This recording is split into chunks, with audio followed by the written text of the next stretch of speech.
O que aconteceu ontem foi uma das derrotas mais vergonhosas que eu tive o desprazer de assistir em toda a minha vida como torcedor do Fluminense, né? Eu acho que assim, a derrota por si só, né, fosse contra quem fosse e no contexto que fosse, já seria uma vergonha absoluta. Mas eu acho que se a gente levar em conta todo o contexto, fica pior ainda, né? Porque a gente está falando aqui de um contexto em que, porra, desde o ano passado ali, o Fluminense, se a gente olha para o lugar da tabela do Fluminense, de uma maneira geral, se a gente olha para o desempenho do Fluminense de uma maneira geral, na comparação com o Vasco, né? O Fluminense tem um lugar na tabela lá em cima e o Vasco lá embaixo. O desempenho do Fluminense de uma maneira geral, né, é superior ao do Vasco. E aí quando esses dois times finalmente se encontram, a gente não vê isso traduzido no que acontece em campo, né, cara? A verdade é que o Fluminense tem amarelado contra o Vasco, né? O Fluminense tem peidado na farofa quando vai enfrentar o Vasco. E aí eu fiz um vídeo, né, depois das semifinais do Carioca, falando, né, que o Vasco é a pedra no sapato do Fluminense do Zubeldia. E ainda veio um bando de bocó aí criticar, falar, não, o que você tá falando e tal. E agora, né, depois desse jogo? Alguém vai contestar isso? Né? São mais de 15 jogos no Maracanã. O Fluminense perdeu 3 jogos no Maracanã desde a chegada do Luiz do Beldia no comando do Fluminense, né? Os 3 contra o Vasco, né? Se isso não é ser pedra no sapato, né, cara? Eu acho que assim é até mais do que isso, né? Eu acho que no momento não tem como não falar que, porra, cara, o Fluminense tá num momento assim de freguesia, né, contra o Vasco, que é vergonhoso, cara. É uma vergonha, né? No ano passado, na eliminação da Copa do Brasil, o desempenho do time foi muito abaixo, né, do que vinha acontecendo na mesma fase. No Carioca a gente se classifica, mas também um desempenho muito abaixo. E ontem, quando finalmente, né, o time consegue mostrar o seu futebol, consegue jogar o que vinha jogando numa partida contra o Vasco, no final sucumbe dessa forma assim patética, né, cara? A gente viu um jogo que, em grande parte dele, né, o Fluminense, porra, vinha fazendo uma excelente atuação, né, cara? Dominando a partida, criando muitas chances, né? Poderia ter matado o jogo, todo mundo tá falando isso. Mas para mim o grande problema não foi nem não ter matado o jogo, porque desculpa, o Fluminense no fim das contas fez 2 gols, né? Não dá para esperar que o time todo jogo vai meter aí 3-0, 4-0 nos seus adversários. Fez 2 gols, né? Como também tinha feito 2 gols no Atlético Paranaense, até sofreu empate, né, cara? Para mim o grande problema não é que, porra, não matou esses jogos. O grande problema é tomar 3 gols do Atlético Paranaense no Maracanã, tomar 3 gols não, né? 2 gols do Atlético Paranaense no Maracanã e tomar 3 gols do Vasco no Maracanã, ainda mais na circunstância que tomou, né? Num jogo em que a maior parte do jogo foi muito melhor do que o Vasco, né, cara? Um 2-0 ali no primeiro tempo, que, porra, Martinelli foi dono do meio de campo, grande atuação do Martinelli. John Kennedy, né, fez a melhor atuação dele em algum tempo, né, jogando com muita confiança, indo para cima, fazendo boas jogadas, finalizando bem, né, cara? O Fluminense termina o primeiro tempo ganhando o jogo, né? Lógico, poderia, né, ter feito mais gols. Segundo tempo também começa muito bem, troca de passes, Lúcio Acosta, Savarino, o golaço do Hércules, que mais uma vez chega finalizando muito bem. O Hércules fez, eu achei que, né, até o momento em que o time jogou alguma coisa, né, o Hércules fazia um segundo tempo muito bom, desarmando e cobrindo uma área do campo muito grande, né, um jogador que quando está bem fisicamente, né, consegue cobrir uma área muito grande do campo, ajudar na marcação, e com a bola consegue avançar muito e trazer o time junto com ele, né? Infelizmente, no intervalo, o Martinelli, que era o dono do meio de campo, tem que sair aí por uma questão física, mas não foi isso, né? Eu não acho que tenha sido uma questão de jogadores. Eu vejo muitas críticas às substituições do Zubeldia e acho que elas são justas, né? Porque não tem como negar que depois da saída do Lúcio Acosta é quando o time desmorona, né? Quando sai Lúcio Acosta e John Kennedy, o time acaba. Eu acho que isso tem muito a ver, lógico, com a questão técnica, principalmente do Lúcio Acosta, que até nem acho que tenha feito a sua melhor atuação, mas, porra, deu 2 assistências, né? Então, e fez sim um bom jogo. Mas, né, se tratando, né, do craque que a gente tem visto aí ao longo desse ano, nem achei que fez o seu melhor jogo, mas é essencial de qualquer forma, né? A postura dele é um jogador que vai pra cima o tempo todo, não tem medo de nada. O John Kennedy ontem estava com uma postura também muito boa, né? Com personalidade, indo pra cima. O Fluminense tira esses jogadores, perde muito dessa personalidade, né? Dessa vontade de vencer. E aí eu acho que isso se junta também a já uma predisposição desse time, desse elenco, de ser um time que, cara, em momentos decisivos parece que amarela, né? Não tem outro jeito de falar. É um time que não desempenha na hora que mais precisa.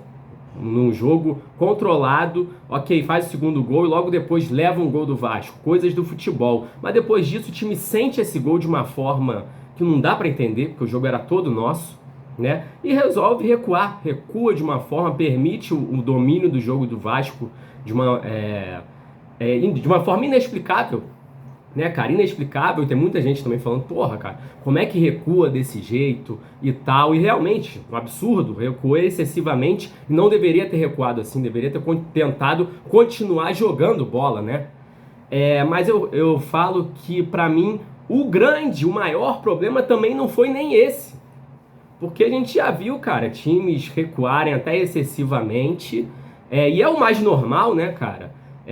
Porra, tu não toma uma virada de 2-0 para 3-2, desculpa, né? Eu lembro ali daquele Fluminense campeão de 2012, porra, era um time que direto, mano, metia 2-0 ali no primeiro tempo, né, em jogadinha de bola aérea com o Fred, com o Leandro Eusébio, e falava, acabou o jogo, vamos ficar só se defendendo aqui. Cavalieri fechava o gol e dava um jeito de ganhar os jogos, né? Tomava um gol ali, ficava no sufoco, mas levava os 3 pontos para casa. Eu acho que isso é a grande diferença de um time que realmente vai brigar, né? Eu acho que um time campeão, um time de respeito, mesmo optando por recuar excessivamente ou, né, ficando, né, à mercê ali, acabando sendo pressionado pelo adversário, né, porque nem tudo é escolha, mas eu acho que um time de respeito, cara, ganharia esse jogo, conseguiria segurar esse resultado, né? Eu acho que um time normal, né, que não é um time campeão, poderia tomar o empate no final. Agora, eu acho que para tomar a virada, para levar essa virada de 2-0 para 3-2, desculpa, mas só um time frouxo, né? O Fluminense mostrou ontem que é um time frouxo quando a gente fala em momentos decisivos, não só em jogos contra o Vasco. A gente viu isso na final do Carioca contra o Flamengo também. É um time que se mostra despreparado emocionalmente para esse tipo de situação, né? E isso, porra, cara, é muito preocupante, porque o torcedor tem esperança, né, de que é um time que tem condição de brigar por título. Porra, ontem, depois do segundo gol do Fluminense, foi meu momento de auge, né? De acreditar que, porra, o Fluminense vai brigar pelo título nessa porra, com certeza, e tal, vamos ser campeão. E depois do jogo, é o contrário, né?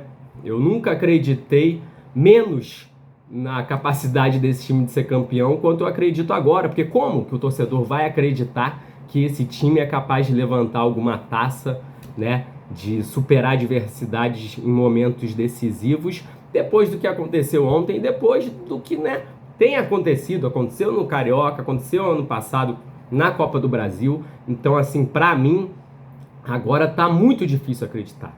né? Tá muito difícil acreditar, muito difícil para o torcedor acreditar. E falando em torcedor, né, eu acho importante destacar isso, porque a vergonha ontem não foi só no campo, né? A vergonha ontem foi no campo e foi na arquibancada, porque a presença de público da torcida do Fluminense foi uma coisa patética, né? Uma coisa inaceitável. Que aí depois do jogo, né, a gente vendo o que aconteceu, a gente até fala, porra, ainda bem que não foi ninguém, né, para presenciar essa coisa vergonhosa, essa coisa ridícula. Mas antes do jogo, não tinha como saber, né? Antes do jogo, na situação que o Fluminense se encontra na tabela, o momento do Fluminense, você ter esse nível de presença de público, né? É uma coisa lamentável, né? Cadê, cara? Cadê a torcida? Cadê o pessoal aí que mora no Rio de Janeiro, aqueles moleque de 17, 18, 19 anos? Porque assim, eu até entendo, cara, um jogo desse num horário merda de 9h30 no meio da semana, né? Pra quem, porra, já tá velho, já tá casado, já tem um bando de coisa pra fazer, às vezes complica, né? Mas assim, porra, tu é um torcedor do Fluminense, tem seus 16, 17, 18 anos, mano, desculpa, mas não tem desculpa, né, cara? Como torcedor do Fluminense ali, o seu trabalho é ir nesse tipo de jogo, mano. É ir nesse tipo de jogo. Não tem condição do Fluminense ter esse nível de presença de público num clássico contra o Vasco. Eu acho que os deuses do futebol fizeram o Fluminense pagar também por conta disso, né? Também por conta disso a gente vê o domínio do Vasco na arquibancada ontem, o que foi o jogo ali. E foi merecido, né? Foi merecido pela torcida do Vasco ali, cantou muito, foi muito mais presente. E é merecida a virada dos caras, mesmo que não tenham jogado bola a maior parte do jogo. Mesmo a virada foi muito mais ali na base de um bumba meu boi, né? De cruzamentos, de uma bola aérea, que é um problema sério do Fluminense desde o início do ano, né? De um sistema defensivo que se mostra fraco, se mostra frágil, né? O último jogo contra o Atlético Paranaense não precisou de muito, um apertozinho do Atlético Paranaense em algum momento do jogo, já meteram o segundo gol, né? Ontem, porra, cara, leva 3 gols do Vasco numa facilidade, né? Sai o Freitas do time, que o Freitas era quem concentrava todas as críticas nele, né? O ponto positivo, se é que existe algum aqui, é que a gente vê que, porra, o problema não era só o Freitas, né? Isso não quer dizer que o Freitas também não seja um problema. Que eu tenho visto algumas coisas hoje de que, né, foram absolvidos os que escalavam o Freitas. Eu continuo achando que o Freitas tem que estar fora desse time, né? A quantidade de falhas, de erros crassos dele é uma coisa inaceitável, né? Mas a atuação da defesa do Fluminense ontem também foi inaceitável, né? É uma questão também tática, de treinamento, de bola aérea, mano, né? Isso aí tem que evoluir, é um buraco no trabalho do Zubeldia que se mostra. E, cara, passou da hora, não adianta, contratou um zagueiro pra quê? Tem que botar em campo, tem que botar o Milan em campo, porque o Fluminense precisa de mais. O Fluminense não tem um zagueiro em que a gente realmente confia ali, não, esse é o cara que vai ser o líder da nossa defesa. Né, o James ontem fez talvez a pior atuação dele pelo Fluminense, falhou em gols, né? Eu acho que o James ainda é cedo para julgar, mas eu pela forma como eu avalio hoje, né, é um zagueiro ali regular, não é um cara que muda uma defesa, que comanda uma defesa. A gente espera que o Milan seja esse jogador, né? Ou que pelo menos, cara, o time evolua nas bolas aéreas, nas bolas paradas ali defensivas, que evolua defensivamente e evolua nessa questão mental, né? Porque só resta ao torcedor agora, depois dessa vergonha, né? Porque, ao contrário aí do meu título, né? Que é mais um desabafo, lógico que não vamos fechar o clube, né? O clube não vai encerrar suas atividades depois dessa coisa vergonhosa, mas assim, só resta levantar a cabeça e buscar melhorar, né? Pelo menos assim, os problemas estão muito claros já muito cedo no Campeonato Brasileiro. Quem sabe a gente não consiga resolver esses problemas a tempo de ir buscar, no mais tardar aí da temporada, os títulos que a gente quer. Mas depois de ontem fica muito difícil acreditar nisso, né? É isso. Saudações tricolores, grande abraço, valeu!